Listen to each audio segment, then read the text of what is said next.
campus novel is one of my very favourite things to read, so today I thought I would do a whole video dedicated to my love of it, and I would give you some recommendations and tell you some of the books that I've got on my TBR that are set at universities, and hopefully get some more recommendations from you guys. Before I start, I should say that I think this genre of book is the sole reason that my university experience was not as good as I hoped it would be. Basically, I thought that university was going to be like the first book here, Brideshead Revisited, which it wasn't.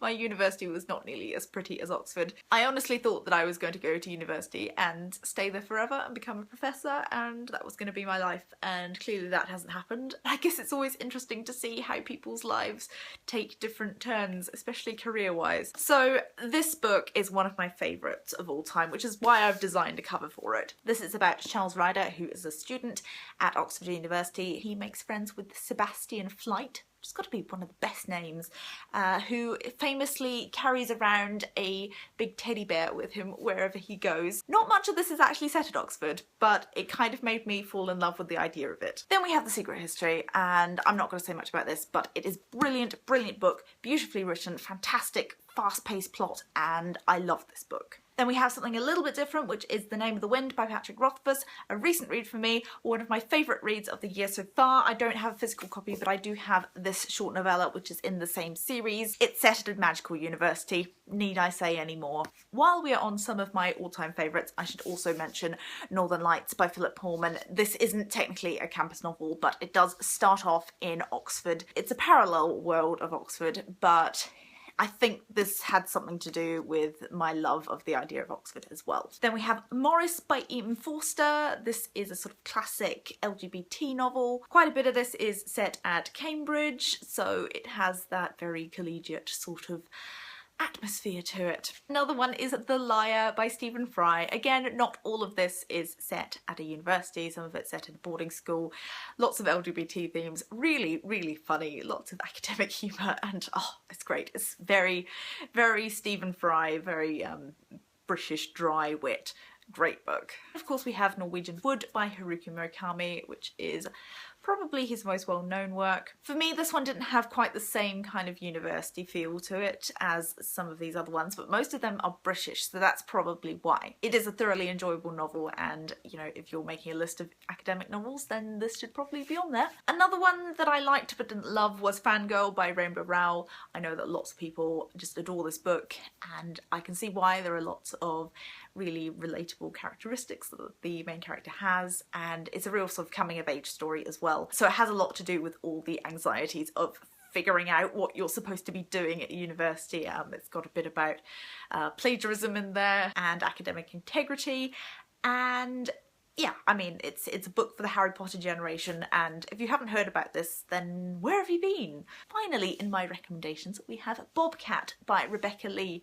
This was a really great little book, and it's a collection of short stories, which is not something that you see a lot of in the sort of university genre, so it's a little bit different. I can't remember if all of the stories are set at universities, but most of them are, and they have a sort of theme of unrequited love as well. It's really well put together, and yeah, definitely recommend it if you're into that kind of thing. On a slightly less positive note, there are two campus novels that I read more recently that I really didn't like. One being Stoner by John Williams, and I was expecting to really love this because it's a university novel and lots of people have been just raving about it, and it's supposed to be this kind of understated and overlooked classic that's been rediscovered. I had a real problem with the treatment of women in this book, particularly Stoner's wife. I find it very difficult to have sympathy for a character who repeatedly rapes his wife, and also just on the whole I found this book pretty jolly boring. The main character is dull, and it's supposed to be this really beautiful reflection on humanity and what it means to lead a quiet life, and no, it just was not for me at all. So please don't recommend me that one because I've already read it and didn't like it. The other one that I thought that I would like was Start of a 10 by David Nicholls, and I'd read a couple of other David Nicholls books and I thought that this was going to be my favourite of his because I wasn't that fussed on the others. But oh no, again, women issues. So many women issues. The female characters in this are so stereotypical. It's just, oh, it's this girl next door trope where, you know, she's she's not the attractive one.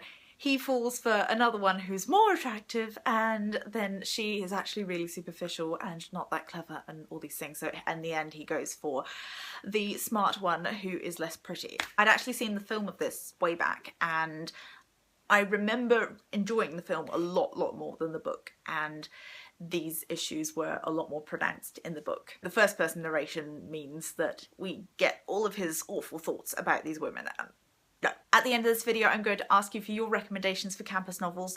I have put together a list that I'm going to share with you now of ones that are already on my TBR. So we've got Lucky Jim by Kingsley Amis, The Professor's House by Willa Cather, Pnin by Vladimir Nabokov, Franny and Zoe by J.D. Salinger, All Souls by Javier Marias, The Unexpected Professor by John Kerry. This is not a novel, it's an Oxford life in books. It's an autobiography. The Sea by John Vanville, which I don't think is actually set at a university, but it is about an academic who is an art history professor. Possession by A.S. Byatt. I'm really looking forward to this one. It sounds like my cup of tea. The Marriage Plot by Jeffrey Eugenides. The Art of Fielding by Chad Harback. The Blindfold by Siri Hustvedt. The Rebel Angels by Robertson Davies. The Magicians by Lev Grossman. And The History Man by Malcolm Bradbury. So yes, please do let me know if you have read any of these, if you have more to recommend, any other thoughts that you have on anything that I've said basically. So thank you very much for watching as always, and I will hopefully see you next time. Bye!